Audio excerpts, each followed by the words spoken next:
Hertz इन hair ऊस, यहां दुखता है। कुछ ये रिप्लाई था दोस्तों आज सेथ रॉलिंस का जब सेमी एंड ऊसोस उनके पास मदद लेने को आते हैं। तो क्या वाकई में ओटीसी एंड जो सेथ रॉलिंस है एक नहीं होने वाले? क्या वाकई में हम लोगों को शील्ड फिर से एक देखने को नहीं मिलेगी? और ओटीसी पर क्या अपडेट है वीडियो में करने वाले डिस्कस। चैनल को कर दीजिएगा सब्सक्राइब। आप देख रहे हैं WHG, मेरा नाम है गौरव। और गाइस रॉ खत्म हो चुकी है। आज की रॉ की शुरुआत हुई थी लिव मॉर्गन की एंट्री के साथ। लिव मॉर्गन रिंग के अंदर आती है और गाइस कॉल्ड आउट करती है वहां नाया जैक्स को। लिव के साथ में यहाँ रैक्वल भी थी, तो नाया जैक्स भी अकेले नहीं आती है, उनके साथ आती है टिफनी स्ट्रैटन एंड कैंडिस लेरे।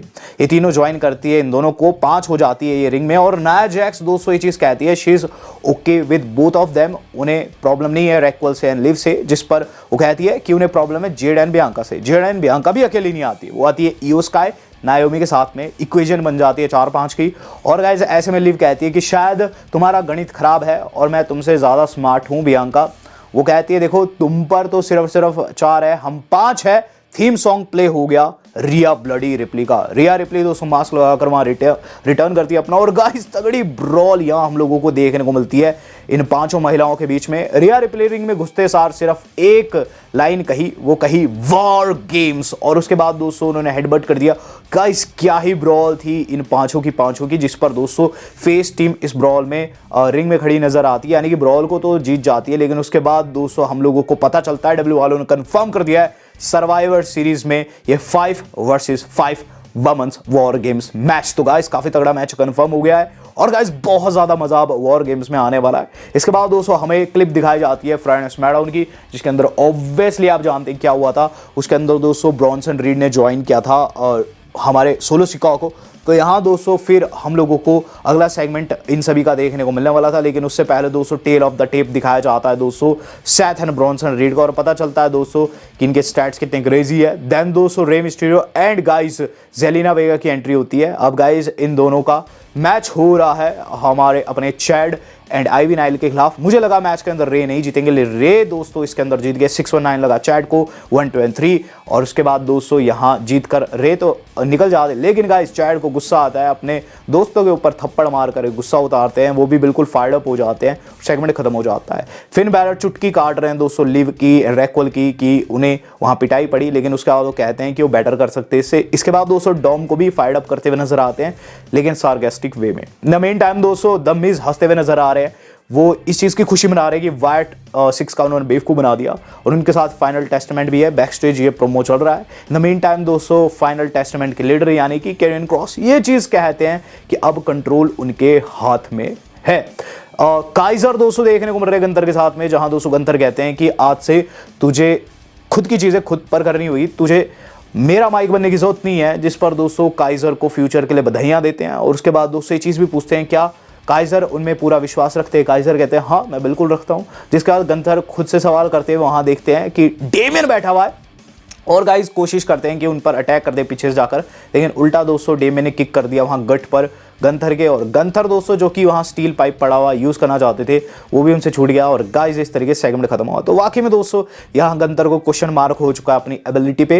इन द मेन टाइम दोस्तों शेमस आ चुके हैं रिंग के अंदर, जो कि अब फेस करने वाले ब्रॉन ब्रेकर को आईसी चैंपियनशिप के लिए। Match was absolutely good. और गाइस इसके अंदर हमें ओजी शेमस देखने को मिलते हैं। और गाइस शेमस दोस्तों इसके अंदर काफी अच्छा डोमिनेट भी कर रहे थे। एंड में दोस्तों उन्होंने किक आउट भी कर दिया था स्पीयर के ऊपर। इन द मेन टाइम दोस्तों में क्या चीज देखने को मिलती है कि गाइस उन्हें सेकंड स्पीयर लगने वाला था आउटसाइड, लेकिन Kaizer out of nowhere attack कर दिए गाइस वहां ब्रेकर के ऊपर, उन क्लोज लाइन कर दिया। उसके बाद शेमस को ड्रॉप किक किया स्टील स्टैप के ऊपर। अभी से 3 हफ्ते पहले जितना मुझे याद है काइजर को भी ऐसे पीटा गया था ब्रॉन ब्रेकर के द्वारा। तो गाइस यहाँ उन्होंने ब्रेकर से भी बदला ले लिया और शेमस से भी। हम लोग देख रहे हैं दोस्तों अब वो सेगमेंट जो कि नाइट की हाईलाइट रील है। तो गाइस हम लोगों को देखने को मिल रहे the Usos Sami Zayn Seth Rollins को ज्वाइन करते हुए कहते हैं देखो डिफरेंसेस हम सभी के बीच में है। यहाँ दोस्तों जे कहते हैं डिफरेंसेस मेरे जिमी के बीच में है, साथ ही साथ सेमी के साथ भी थोड़े बहुत डिफरेंस है, रोमन रेंस के साथ तो है ही, लेकिन सिर्फ एक बारी को सेथ रॉलिंस आपको ये चीज भुलाकर हमारे साथ में होना चाहिए। सेथ रॉलिंस कहते हैं वेल देखो बात इतनी सी है कि मैं डिफरेंसेस भुला सकता हूँ जे तुम्हारे साथ, जिमी तुम्हारे साथ भी मैं चीज़ों को ख़त्म कर सकता हूँ, और सेमी तुम्हारे साथ तो अपना नाता है ही। तो डिफरेंस ख़त्म करने में मुझे कोई भी प्रॉब्लम नहीं है, लेकिन मैं उस टायरेंट रोमन रेंस के साथ में नहीं हो सकता हूं। यहां दोस्तों जे बार बार कह रहे थे कि कोडी के साथ तो डिफरेंसेस आपने पास्ट में खत्म किए थे लास्ट ईयर की वॉर गेम्स में, यहां भी खत्म कर दीजिए। लेकिन यहां दोस्तों सैथ रॉलिंस ये कहते हैं इट्स हर्ट्स इन हेयर, यहां दुखता है। वो बात कर रहे थे शील्ड के दिनों की, वो बात कर रहे थे उस धोखे की जो कि रोमन रेंस ने ट्राइबल चीफ बनने के बाद उन्हें दिया।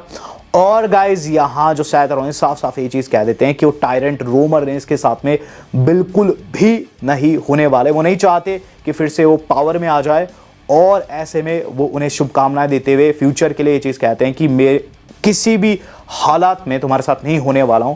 Well best for future. वहां दोस्तों वहां से निकल जाते हैं। तो गाइज यहां दोस्तों बेस्ट लक बोल के वो वहां से निकल गए हैं। लेकिन गाइज यहां मैं आपको बताना चाहूंगा कि कुछ ऐसा हुआ है जो कि गाइज अब रीजन बनेगा Seth Rollins and Roman Reigns के एक होने का, जो कि एंड में मैं आपको बताऊंगा। इसके बाद दोस्तों हम लोगों को कोडी रोड्स की क्लिप दिखाई जाती है जो कि पैट मैकेफी के साथ गेम डे पर दिखाई दिए थे। कोडी रोड्स को यहाँ हाइप किया गया। देन दोस्तों हम लोगों ने देखा है KW वाले कन्फर्म करते हैं कि नेक्स्ट मंडे एडवांटेज मैच होगा Bianca and guys Nia Jax के बीच में, और गाइज ये वॉर गेम्स एडवांटेज मैच है। देन दोस्तों हम लोगों को देखने को मिल रहा है अपनी नाइट का one of the best match. ये था गाइज हमारे वॉर रेडर्स का, जो कि फेस कर रहे थे Dominik Mysterio and obviously Carlito को। मैच के अंदर वॉर रेडर्स ने डोमिनेट किया। वहाँ दोस्तों कुछ एक अच्छे मूव साइड भी थे डोमिनिक की तरफ से, ऐसा नहीं है, लेकिन एंड में दोस्तों जो होना था वो हुआ। वॉर रेडर्स मैच में जीत गए। लेकिन उसके बाद फिन एंड गाइस जेडी ने अटैक कर दिया इन रेडर्स के ऊपर, और गाइस काफ़ी तगड़े से इन्हें वहाँ पीटा है। कुल मिलाकर दोस्तों आज ये रेडर्स पिट गए हैं, लेकिन मेरे हिसाब से इनका बदला भी ज़रूर आएगा। बदले की जब बात लग रही है गाइस, अब जो वाइट सिक्स के लीडर है यानी कि अंकल हाउडी, बदले की बात करते हैं। इन्हें हल्का सा दोस्तों सच्ची बात बताऊँ, यहाँ ग्राफिक दिखाए गए हैं हमारे ब्रे वाइट के भी, और आज दोस्तों जैसा ड्रेसअप था, जैसा गेटअप था दोस्तों अंकल हाउडी उर्फ बोडालेस का, बिल्कुल फील आ रही थी वाइट वाली, ब्रे वाइट वाली आवाज भी वैसी थी। वो चीज कहते हैं कि अब जो कुछ आगे होने वाला उसके जिम्मेदार तुम रहोगे। यहां उन्होंने साफ कर दिया केरियन क्रॉस को कि बेटा अब तुम्हारी शामत आने वाली है, मैंने तुम्हें माफ करके बहुत बड़ी गलती की, दमिज तुम भी पाए जाओगे।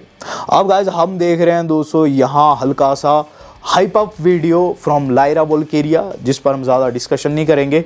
हम देख रहे हैं अब दोस्तों ओटिस का सेगमेंट। ओटिस आ चुके हैं दोस्तों बैक स्टेज, उन्हें ज्वाइन करते कोफी। जहां बात लगती है द न्यू डे की एनिवर्सरी की, वहां दोस्तों कोफी को ज्वाइन करते हैं ज़ेवियर वुड्स। और ये चीज़ कहते हैं कि देखो हमारे बीच में काफ़ी डिफरेंसेस हो चुके हैं, लेकिन मैं चीज़ें सही करना चाहता हूँ। फिर एक दूसरे को ही ब्लेम करने लग जाते, तुम्हारी गलती। ओटिस चुप कराने की कोशिश करते हैं। ज़ेवियर कहते हैं बेटा तुम तो चुप ही रहो, और ये चीज़ जान लो कि नेक्स्ट वीक तुम दोनों को फेस करने वाले, तो उसके लिए रेडी रहो। यहाँ काफ़ी रूड ज़ेवियर वुड्स फिर से हम लोगों को नजर आए हैं। अब गाइस बात कर ली जाए main event of the evening की, तो guys main event of the evening था Bronson Reed and Seth Rollins का मैच। मैच से पहले कांड हो गया। मैच से पहले क्या चीज़ देखने को मिलती है कि मैच शुरू हो पाता है उससे पहले वहाँ आ जाती है द न्यू ब्लड लाइन, जहाँ दोस्तों ये जो गुर्गे हैं टोंगन्स एंड गाइस जेकब फाटू घेर लेते हैं रॉलिंस को। लेकिन फिर थीम सॉन्ग प्ले होता है द ऊसो एंड सेमी जिन का, जो कि गाइस आकर इन सभी को टेक आउट करते हैं। और ऊसोस ने दोस्तों जो सुपर किक लगाए ना जेकब फाटू को, बिल्कुल आनंद आ गया। और गाइस लुआ को तो हुआ किक लगी है वहाँ, और गाइस वो बाहर गिर गए। कुल मिलाकर दोस्तों सभी के सभी वहाँ लड़ते लड़ते चले जाते हैं अरीना से बाहर। रिंग में दोस्तों अब ये दोनों अकेले बचे हुए हैं। मैच बिगन हो चुका है कमर्शियल ब्रेक के बाद। मैच वाज गुड, लेकिन गाइस इसके अंदर एक बड़ा कांड हो जाता है। मैच के अंदर दोस्तों सैथ रॉलिंस सारे मूव सेट लगाते हैं अपने, लेकिन गाइस जो ब्रॉन्सन रीड रहते हैं ना किक आउट करते रहते हैं। सैथ रॉलिंस सोचते हैं अब क्या करूँ, नए मूव सेट लगाते हैं, लेकिन गाइस सारे फेल हो रहे थे। इवन दोस्तों पैडिगिरी फेल होगी, लिटरली पैडिगिरी फेल हो गई, और उस पर भी दोस्तों 2 पर किक आउट कर दिया ब्रॉन्सन रीड ने। उसके बाद सैथ रॉलिंस फाइनली मन मना लेते हैं कि अब तो इसे पूरे तरीके से डिस्ट्रॉय करना है। वो क्या करते हैं गाइज, वो जाते कर्ब स्टॉम्प के लिए, सक्सेसफुली कर्ब स्टॉम्प हिट भी कर देते हैं। लेकिन उसके बाद दोस्तों उन्हें पता होता है कि रीड फिर से उड़ जाएगा। वो सुपर कर्ब स्टॉम्प मारने की कोशिश करते हैं, लेकिन गाइज जैसे ऊपर चढ़ते हैं वहाँ दोस्तों दिखाई देता है सोलो सिक्का, जो कि ध्यान भटकाता है। वहाँ अनाउंसर टेबल पर खड़ा हुआ था कमीना, इस पर दोस्तों वहाँ जो रीड है उन्हें टाइम मिल गया, उन्होंने दोस्तों वहाँ सैथ रॉलिंस को टेक आउट कर दिया और गाइस सुनामी लगाकर पिन फॉल ले लिया। यहाँ दोस्तों ब्रॉन्सन रीड मैच को जीत गए। यस गाइस ब्रॉन्सन रीड जीत गए थैंक्स टू सोलो सिक्का, जो कि रिंग में आकर उनका हाथ भी खड़ा करते हैं। तो गाइस एक चीज़ तो साफ हो चुकी है कि यहाँ दोस्तों ब्रॉन्सन रीड जो है डेफिनेटली 5th मेंबर होने वाले सोलो सिक्का की टीम का। बट क्या सैथ रॉलिंस ज्वाइन करेंगे रोमन रेंस को? तो जवाब है जी हां, 100% करेंगे, क्योंकि गाइज 12 साल आज कंप्लीट हो चुके हैं द शील्ड को। आज से 12 साल पहले द शील्ड बनी थी। पहली बार हम लोगों को डीन, सेथ और ओटीसी रोमन रेंज साथ में देखने को मिले थे आज से ठीक 12 साल पहले। कम से कम 212 साल हो चुके हैं दोस्तों, और डब्ल्यू वाले दोस्तों यहाँ सेथ एंड रोमन का फिर से रियूनियन करना चाहते हैं और इसीलिए दोस्तों यहाँ ज्वाइन करने वाले हैं वो रोमन रेंज को। बहुत से लोग क्वेश्चन भी कर रहे थे कि ऐसा क्यों है कि सेथ को डाला जा रहा है, किसी समोअन को क्यों नहीं डालते रोमन रेंज के साथ में एज ए पार्टनर। तो ये है उसका जवाब। 12 साल द शील्ड को कंप्लीट हो चुके हैं, वही जाकर ज्वाइन करने वाले ओटीसी रोमन रेंज को। प्लस रोमन रेंज पर भी एक अपडेट आई है जो कि काफी टाइम से कंसर्न था लोगों का। मैंने आपको बताया था Roman Reigns Monday night raw में आएंगे नेटफ्लिक्स वाली। तो गाइज मुझे भी लगा कि कहीं ऐसा ना हो ड्राफ्ट होने वाले हो। तो गाइज अपडेट आ चुके हैं, ड्राफ्ट तो बिल्कुल नहीं होने वाले। यस गाइज, वो फ्राइडे स्मैकडाउन का ही हिस्सा होंगे। जैसे कि दोस्तों आप यहाँ देख सकते हैं क्या करके बताया जा रहा है कि रोमन एंड कोडी जो है वो नेटफ्लिक्स वाली मंडे नाइट रॉ के लिए शेड्यूल है, ना कि सारे साल की रॉ के लिए। तो ऐसे में दोस्तों फ्राइडे नाइट का ही पार्ट रहने वाले हैं। लेकिन fact of the matter is this, उससे पहले होने वाले सर्वाइवर सीरीज और अब सेथ रॉलिंस को ज्वाइन करना ही पड़ेगा ओटीसी को, क्योंकि उनके साथ काफी गलत हुआ है। वीडियो आज की इतनी सी पसंद आई, वीडियो को लाइक एंड शेयर जरूर कीजिएगा। वेल दोस्तों आज तक के लिए इतना ही, धन्यवाद, शुभ है।